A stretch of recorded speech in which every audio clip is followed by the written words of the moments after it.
Bien-aimés frères et sœurs, vous connaîtrez la vérité et la vérité vous affranchira. Ça, c'est pas moi qui le dis, c'est la Bible qui le dit. Mais moi, je vous dis mieux. Vous connaîtrez la vérité historique, notamment celle de vos ancêtres kémites, et vous aurez une vision globale de ce que c'est que la vraie souveraineté politique. J'ajoute, vous reviendrez à la spiritualité africaine ancestrale et vous comprendrez les enjeux de l'indépendance économique. Et pour terminer, vous accepterez votre identité culturelle kémite et vous obtiendrez deux choses. La première, c'est la paix. La seconde, c'est le développement, à une condition. L'unité de toute l'Afrique noire, l'unité de tous les Noirs du monde entier. Otep à tous, bienvenue sur la chaîne des panafricanistes, par essence, par conviction et par excellence. Celle des citoyens kémites par nécessité et obligation de combat. Nous sommes une chaîne qui n'est guidée que par nos ancêtres et rien que par les ancêtres qui appartiennent à l'égrégore du monde noir. Par conséquent, nous ne croyons en aucun Dieu venu de l'étranger. Toutefois, cette vidéo n'est aucunement destinée à inciter à la haine ou à la violence, car nous menons un combat qui est d'abord et avant tout spirituel, intellectuel et démocratique. Ensuite, il est politique, géopolitique et géostratégique. Contre l'impérialisme, le colonialisme, le néocolonialisme et l'endocoloniat, qui sont tous qualifiés de crimes contre l'humanité. Nous menons ce combat sur la base du principe fondamental que nous avons hérité de nos ancêtres kémites, qui est celui de la Mahat, c'est-à-dire solidarité, vérité et justice. Vous êtes donc en droit de connaître la vérité, et nous avons l'obligation de vous dire la vérité, rien que la vérité, afin que justice soit rendue au continent africain. Et ça, c'est notre modeste contribution dans cette noble lutte en faveur de la souveraineté, la dignité, la solidarité et l'unité africaine. C'est exactement ça que nous appelons le panafricanisme. Bien-aimés frères et sœurs, les États-Unis sont en train de chercher des puces sur la tête rasée du Mali. C'est-à-dire que, bon, je ne comprends pas. C'est-à-dire que les Américains ont un problème. C'est que s'ils n'agressent pas un pays, ils ne peuvent pas être tranquilles. C'est-à-dire qu'ils se sentent à l'aise, ils se sentent plutôt à l'aise lorsqu'ils agressent des pays, lorsqu'ils mènent des guerres injustifiées pour tuer des populations inutilement, lorsqu'ils empêchent à tous les pays du monde, notamment les pays africains, à obtenir une certaine souveraineté et à gérer leur pays de leur manière, à maintenir leur civilisation et leur culture. Vous vous rendez compte, les Américains accusent le Mali, la Russie, de envoyer les armes en Ukraine via le Mali. C'est-à-dire que les Russes prennent des armes, ils amènent au Mali, et c'est du Mali qu'ils amènent ça en Ukraine. Alors que la Russie a une frontière avec l'Ukraine. C'est-à-dire que c'est une histoire à dormir debout. Si vous n'avez pas lu l'article, si vous n'avez pas entendu parler de ça dans les grandes chaînes mainstream, vous allez vous dire que non, je suis en train de mentir. La Russie prend les armes, elle ne peut pas les déplacer, les amener directement en Ukraine, alors qu'elle a une frontière avec l'Ukraine. Elle préfère les amener au Mali. Elle arrive au Mali, elle prend ça, elle amène. Ça fait pitié. Vous savez, je suis scandalisé d'entendre de telles bêtises. Vous savez que le Mali n'a pas de littoral. Le Mali, là, c'est un pays enclavé. Je répète, le Mali est un pays enclavé. Donc, pour acheminer le matériel militaire en plus au Mali, ça doit coûter très cher. Parce que vous devez faire passer ça par avion, ou au cas contraire, vous devez prendre ça par bateau, amener dans un pays limitrophe, la Côte d'Ivoire, le Sénégal, le Togo, le Bénin, qui sont des pays contrôlés par la France, donc tout mouvement, les Français vont le savoir. Et après, là-bas, il faut les prendre, mettre dans des camions pour rouler parfois 1000 km pour que ça arrive à Bamako. Et après, reprendre le même trajet. Bamako, de Bamako à Abidjan ou bien au Sénégal, et puis de là-bas, mettre dans des bateaux pour amener, au lieu d'aller en Russie, maintenant ça part en Ukraine. Est-ce que c'est une histoire folle? Vous ne trouvez pas que c'est un peu une sorte de folie de penser des choses comme ça? Qu'est-ce que l'Ukraine, plutôt la Russie, peut avoir en faisant un tel détour? C'est quoi?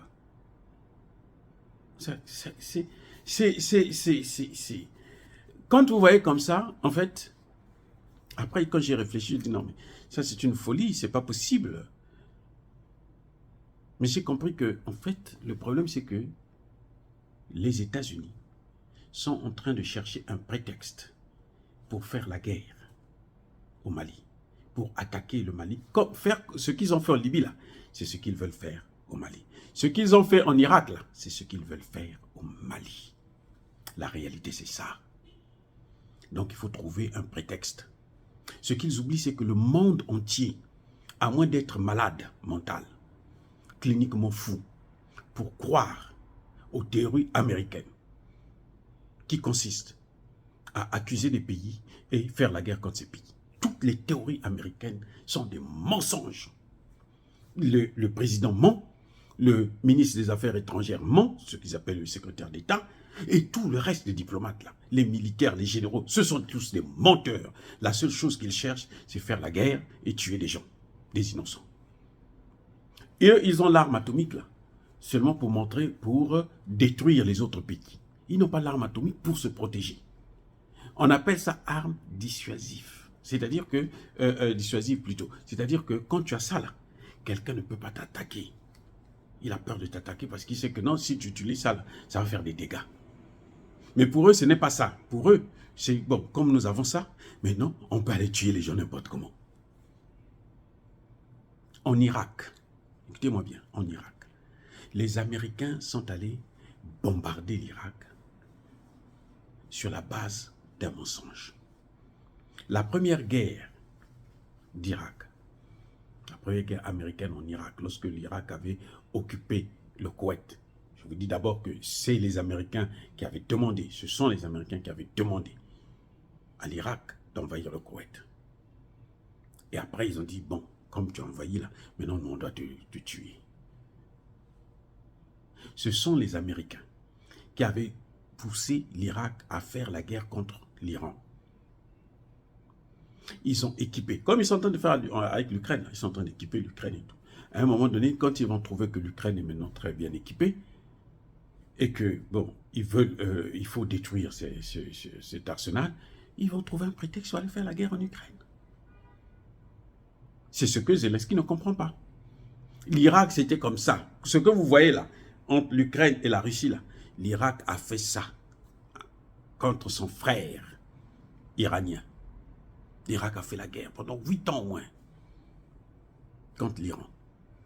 Après, les Américains ont dit, bon, maintenant que tu as ralenti un peu cet Iran-là, nous, on va maintenant te détruire toi-même.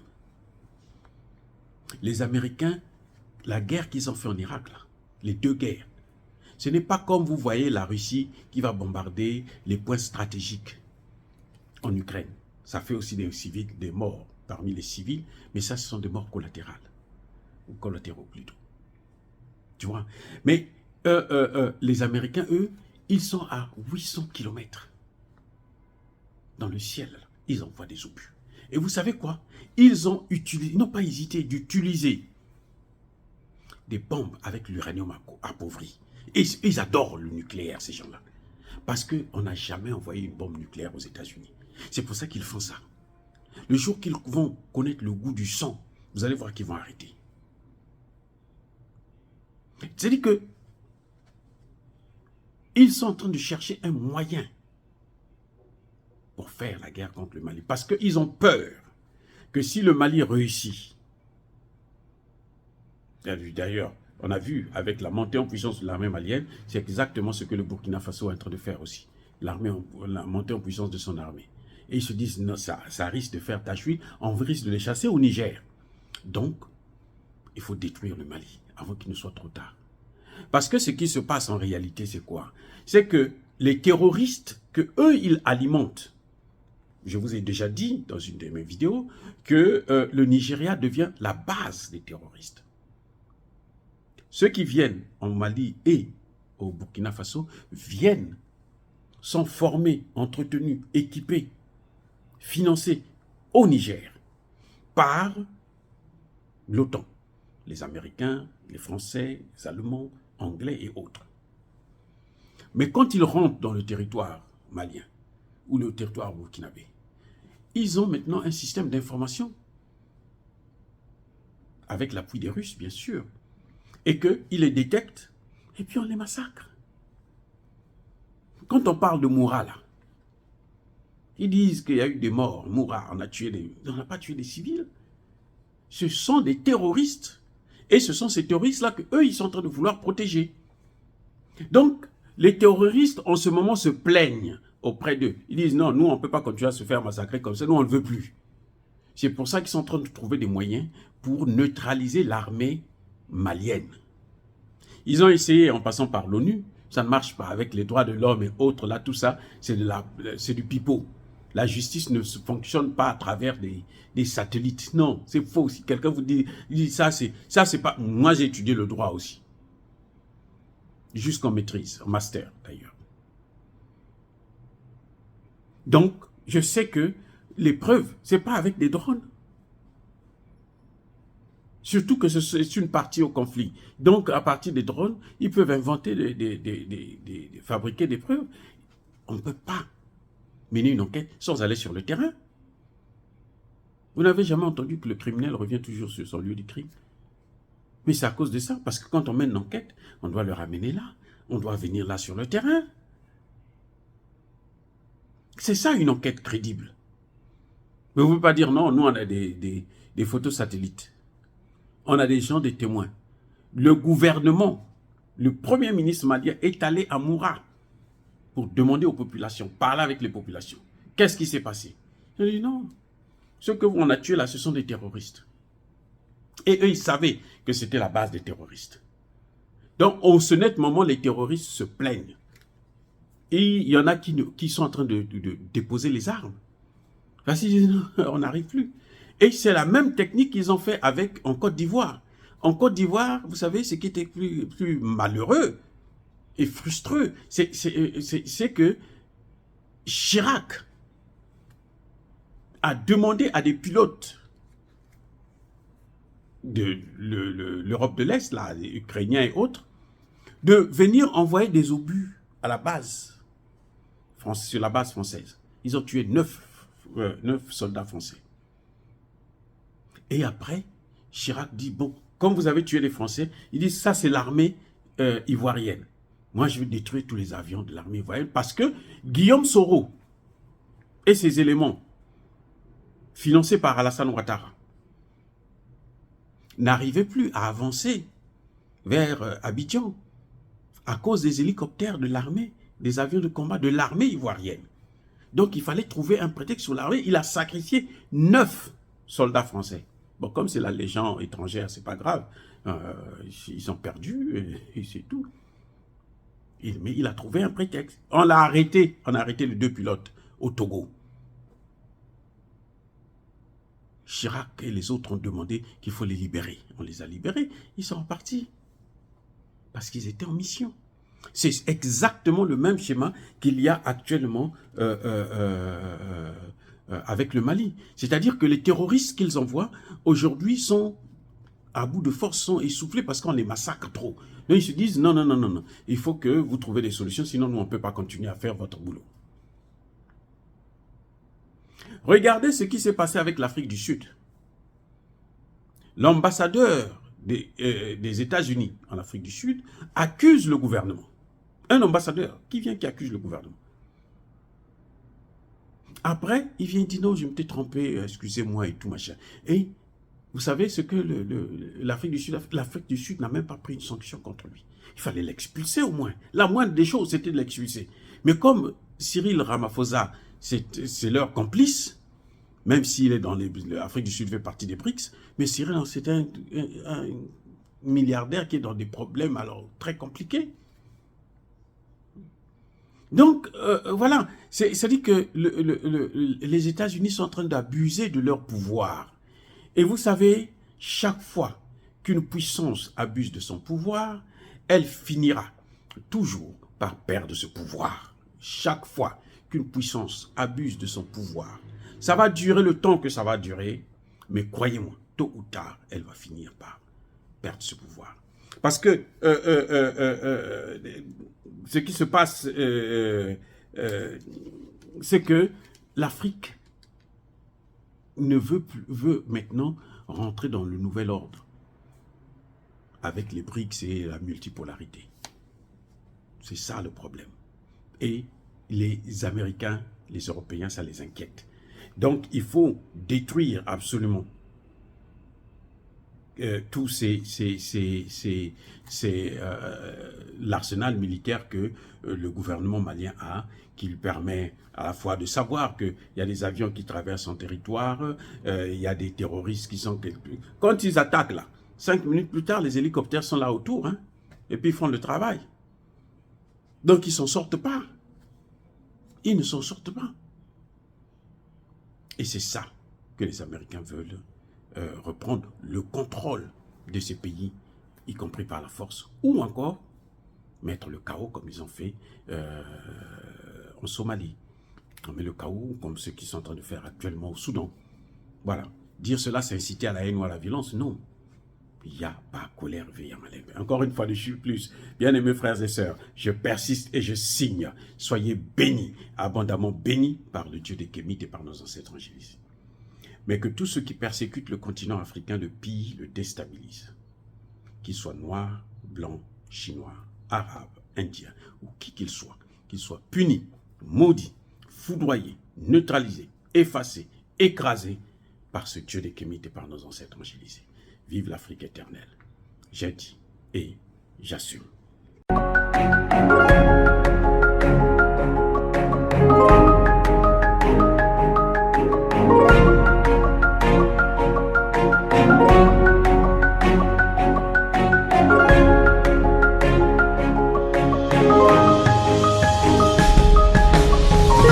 Eux, ils marchent par la foi et non par la vue.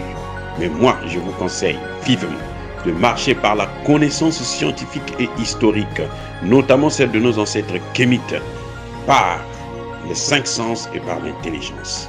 Abou Abia.